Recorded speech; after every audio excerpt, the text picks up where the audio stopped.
Lauren stood in the dim hallway, staring at a crack on the wall that hadn't been there the night before.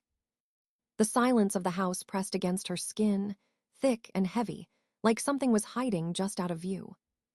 She stepped closer, running her fingers along the broken line, feeling the cold bite of plaster crumbling beneath her touch.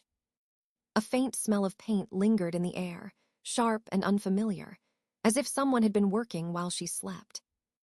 Her heartbeat stumbled when she noticed the lock on the back door, reset to a position she never used. And in that moment, she understood a truth that hollowed her chest in one clean strike. Someone had been inside. Lauren returned home the next morning, expecting quiet but sensing a strange vibration in the air. The driveway was crowded with unfamiliar cars, all parked like they belonged there. Her stomach tightened as she approached the front door, noticing faint scratches around the lock. Inside, voices echoed through the house, casual and loud, as if this place had always been theirs. She stepped into the living room and froze at the sight of Haley's husband, Derek, swinging a sledgehammer. He slammed it into the wall with a grin, sending dust across the floor like confetti. Haley stood nearby with a clipboard, directing him with the confidence of someone renovating her own home. Lauren struggled to speak, her voice cracking as she demanded to know what they were doing. Haley turned slowly, wearing a smile too bright to be sincere, as if she had rehearsed it. She said they were helping before Lauren even asked another question. She said the walls were old, the layout was wrong, and the house needed to be restored to fairness. Lauren stared at her, confused by the choice of words, feeling a warning rise in her chest. Haley's in-laws entered from the kitchen, carrying boxes of tools like a construction crew on payroll. They barely acknowledged Lauren, nodding as if she were a visitor in her own home. The kitchen cabinets had been removed, stacked in uneven piles, leaving sharp screws scattered across the tile. A new paint bucket sat open on the counter, the color not one Lauren had ever chosen. Lauren demanded they leave, her voice louder this time, trembling with disbelief. Haley lifted the clipboard as if it were a shield, insisting she had permission.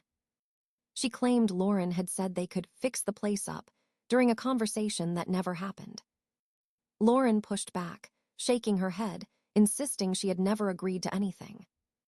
But Haley held up a key, a new copy, dangling it like a victory she had earned.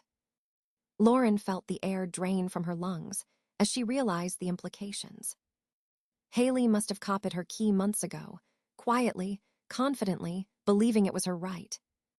Derek leaned against a half-destroyed wall, smirking as if chaos were entertainment. He told Lauren that families share things, especially homes, especially legacies. Lauren stepped back, feeling the ground tilt under her feet, her breath sharp and uneven. This wasn't a misunderstanding. This wasn't help. This was an invasion, wrapped in a smile and justified by resentment. Haley walked closer, her expression tightening just enough for the truth to slip through. She whispered that she was tired of watching Lauren live in a world that should have been hers. She said their mother had always favored Lauren, always pushed her to the front, always left Haley behind. Lauren felt the words sting, old echoes revived with new venom. She told them to leave again, louder than before, pointing to the door with shaking hands. Haley's eyes hardened, the smile dropping, revealing something cold beneath.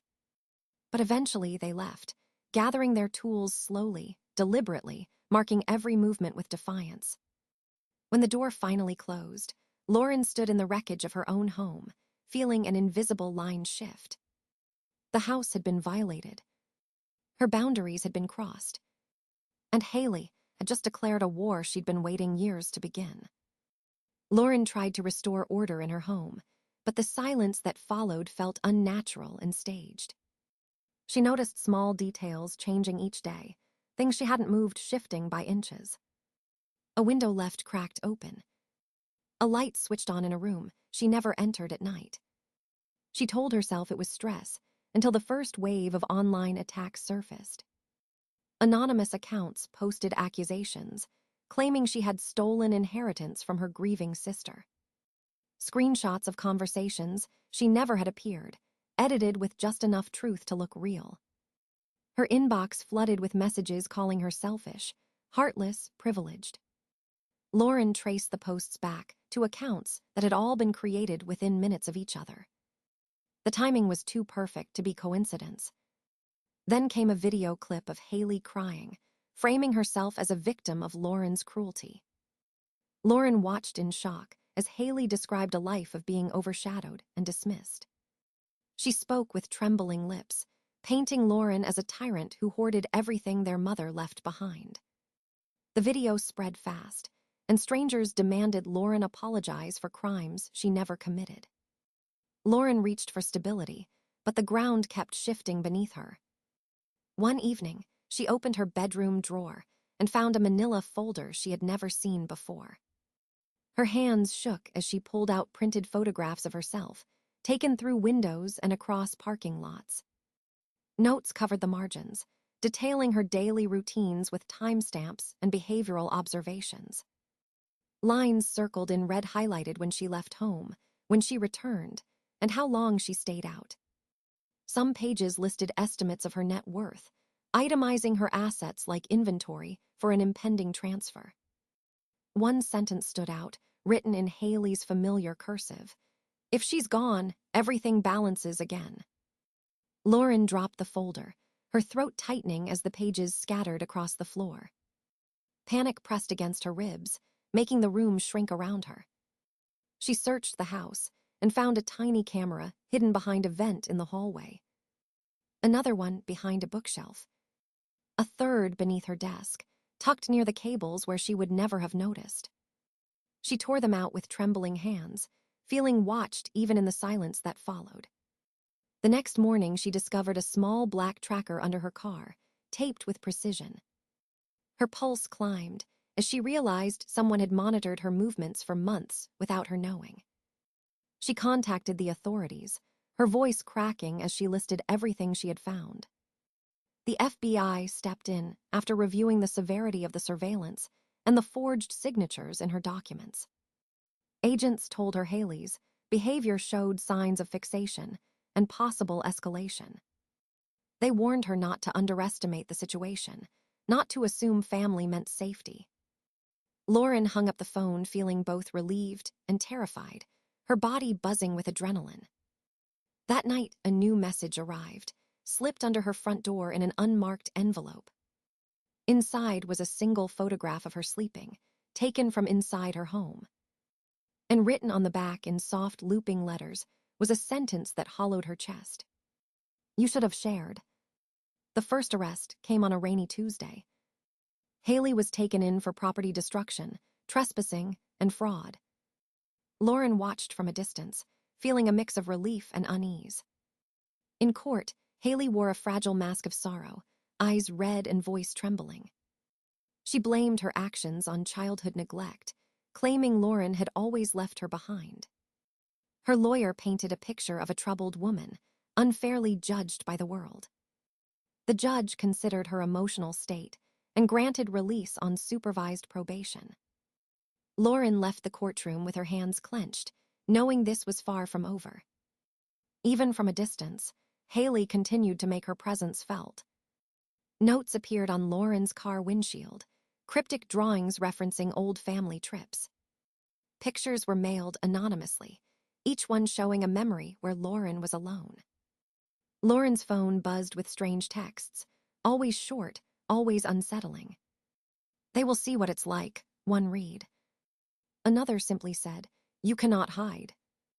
Lauren hired a security team to patrol her home, installing cameras and alarms.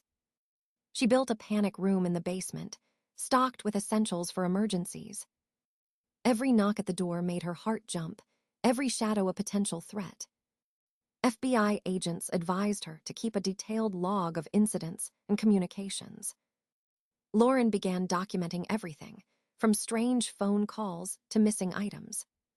She felt like her life had been rewritten without consent, each page carefully manipulated. Haley found ways to skirt restrictions, leaving messages on social media disguised as anonymous accounts. Lauren's friends grew concerned, some refusing to visit, fearing involvement. Even her personal email was compromised, messages disappearing or edited without notice. Lauren felt the walls of her home shrinking with every breach of trust. Haley's obsession became a constant pressure, a storm looming over every decision. Lauren began waking at odd hours, checking locks, reviewing footage from her cameras. Sleep became fractured, anxiety a permanent companion. The world outside seemed normal, but inside, Lauren lived in heightened alert. Each letter, each photo, each indirect threat was a reminder that Haley had not finished her campaign. Lauren realized she could not rely solely on legal boundaries to keep herself safe. She needed strategy, foresight, and the patience to endure unpredictability. Her friends suggested relocation or disappearing temporarily, but Lauren refused. This house was her life, her achievement, and she would not surrender it. She began training with her security team, learning to anticipate intrusion patterns. Every window, door, and hallway was analyzed, each weak point reinforced.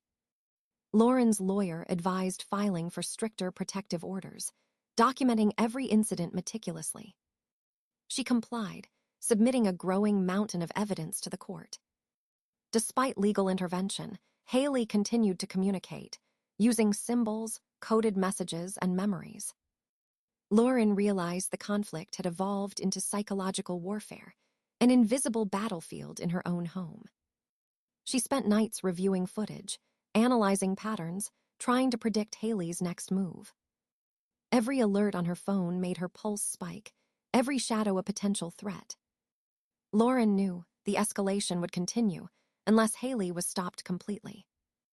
Yet even in fear, Lauren found clarity. She could survive this. She could endure, protect herself, and wait for justice to align with reality. And in that resolve, Lauren discovered a strength she hadn't known she possessed. Haley slipped past surveillance one humid evening, leaving no trace of her departure. Lauren discovered the breach hours later, panic climbing as she realized the perimeter had failed. Inside her mailbox was a single photo from their childhood, two girls learning to ride bikes. The edges were worn, the image folded, but the message was clear. Haley remembered. Lauren felt a chill as she read the scribbled note on the back. "You left me behind." Days later, another envelope appeared, this one with an old birthday album inside. Every page showed family moments, but Lauren's face had been cut out, leaving empty spaces. Haley's handwriting appeared again, erased where you thought you mattered. Lauren understood that Haley wasn't just stalking her. She was rewriting history, reshaping the past to justify a dangerous obsession. Each message carried a memory twisted into a warning, a claim on Lauren's life and legacy. Lauren's friends urged her to leave town, to seek safety far from the house she loved. She refused, unwilling to surrender the life she had built to someone fueled by envy. Security was doubled, cameras repositioned, every angle of the property accounted for. Lauren spent hours reviewing the footage, searching for subtle signs of intrusion. Haley's methods were changing, becoming symbolic, psychological, and carefully indirect. Lauren found drawings on her porch step, two bikes, one smaller than the other, side by side. A message beneath read, "One always falls behind, one always leads." Lauren's chest tightened. Haley was recreating the imbalance she had felt all her life. Every photo, every drawing, every coded message was a psychological trap. Lauren's anxiety grew, but so did her determination to stay one step ahead. She began keeping a log, documenting every suspicious event, every strange message. FBI agents checked her home regularly, scanning for new devices, but Haley remained elusive. Lauren felt the invisible weight of Haley's attention everywhere she went. Even a walk in the park became tense, every stranger potentially a watcher.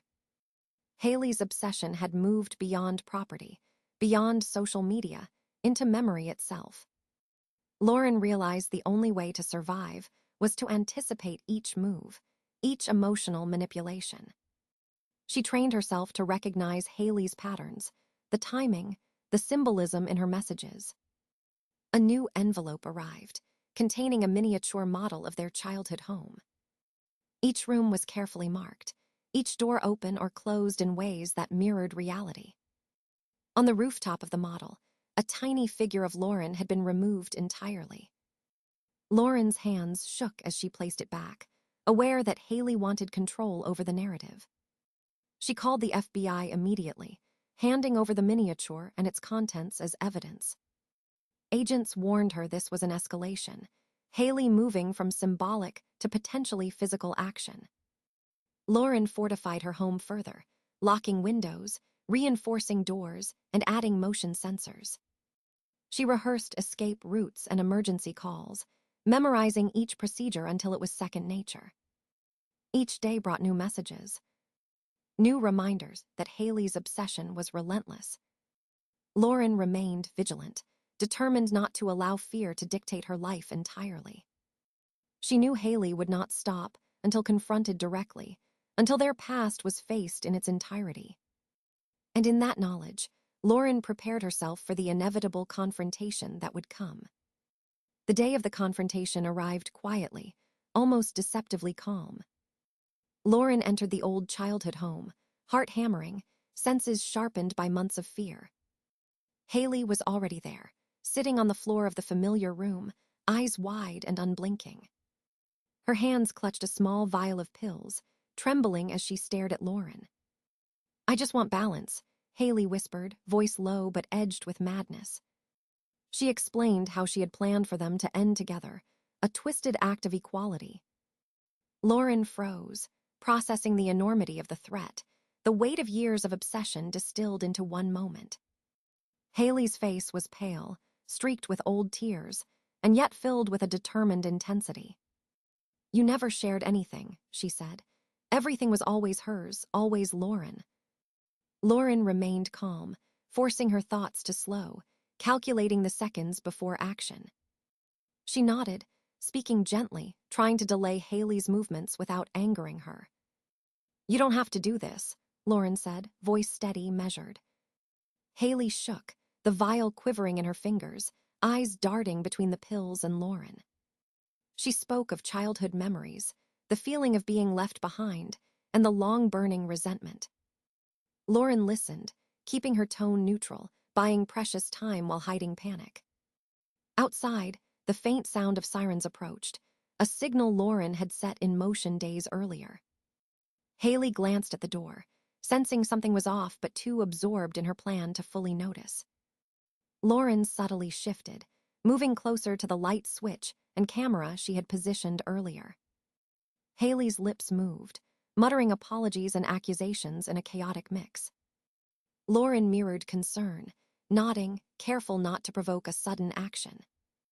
The pills glimmered in Haley's hand, the threat clear and immediate. Lauren held her own breath, heart racing, while every second stretched painfully long. Haley's voice cracked, a mixture of anger, fear, and desperation spilling out uncontrollably. Lauren continued speaking softly, focusing on grounding Haley without confrontation. A loud knock echoed from the front door, startling Haley and breaking her momentary fixation.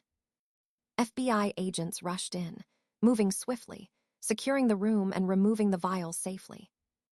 Haley froze, realization flooding her eyes as she was restrained, trembling with a mix of relief and rage.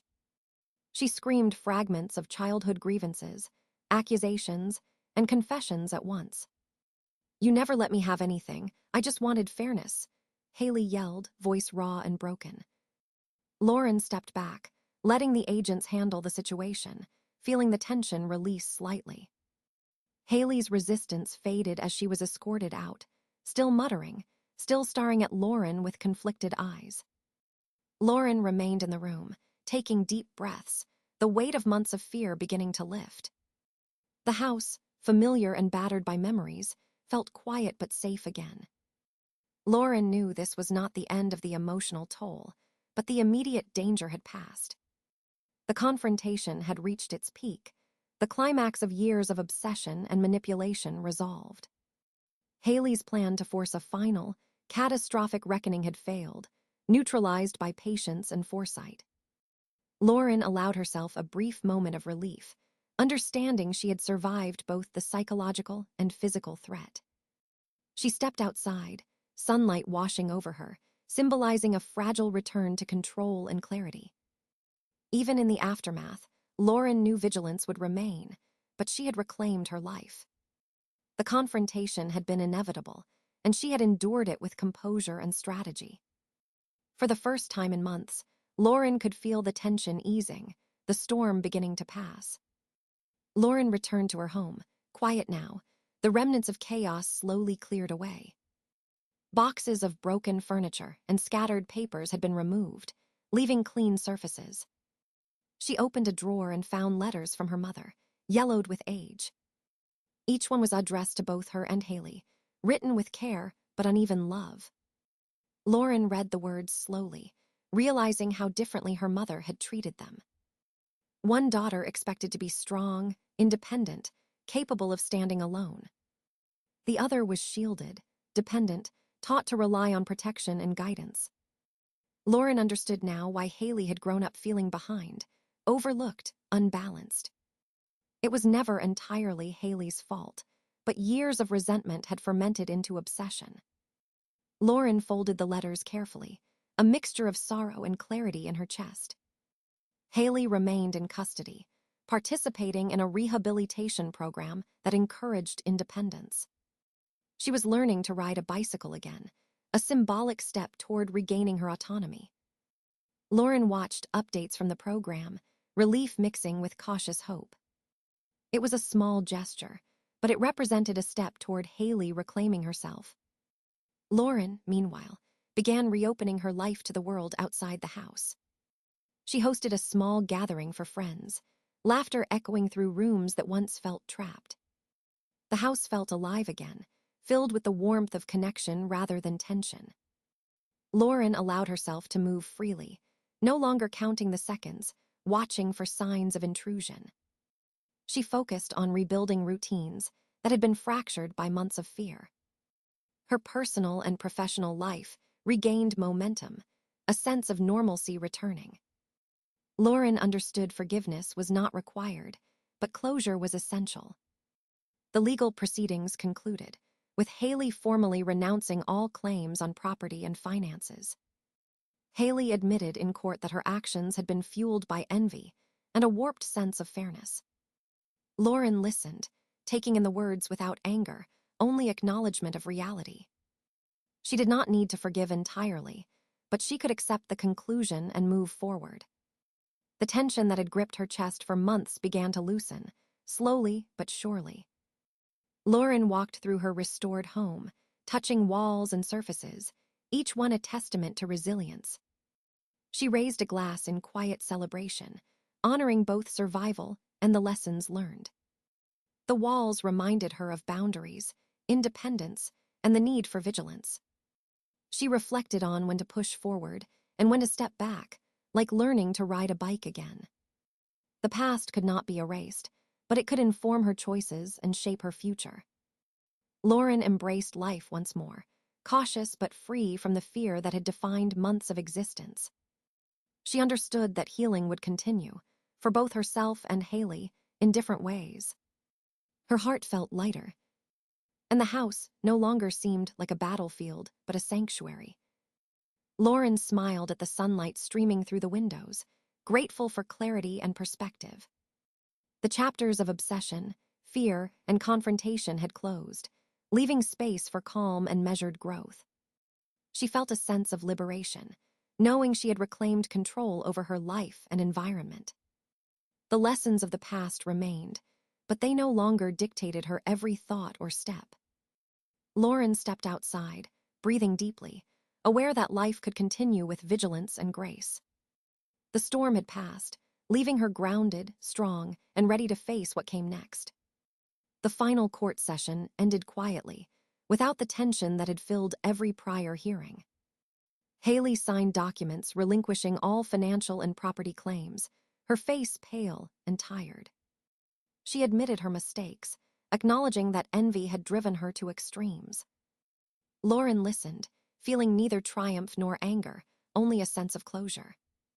The house, once a battlefield, now stood as a symbol of survival and regained control. Lauren walked through each room, touching familiar surfaces, letting memories settle gently. She raised a glass in the living room, celebrating quiet victory and personal resilience. The letters from her mother reminded her of past imbalances, but also of lessons learned. Lauren knew she did not have to forgive entirely, but she could accept the ending. Outside, sunlight spilled across the lawn, warm and unthreatening for the first time in months. The storm of obsession, fear, and manipulation had passed, leaving space to breathe. Lauren felt freedom in the small things, walking, laughing, living without constant vigilance. The house no longer held tension, but possibility, each wall a reminder of boundaries and strength. She understood when to push forward and when to let go, like learning to ride a bike again. Life had returned to her hands, steady and full of cautious hope for the future. In that quiet moment, Lauren lifted her glass one last time, honoring endurance, clarity, and survival.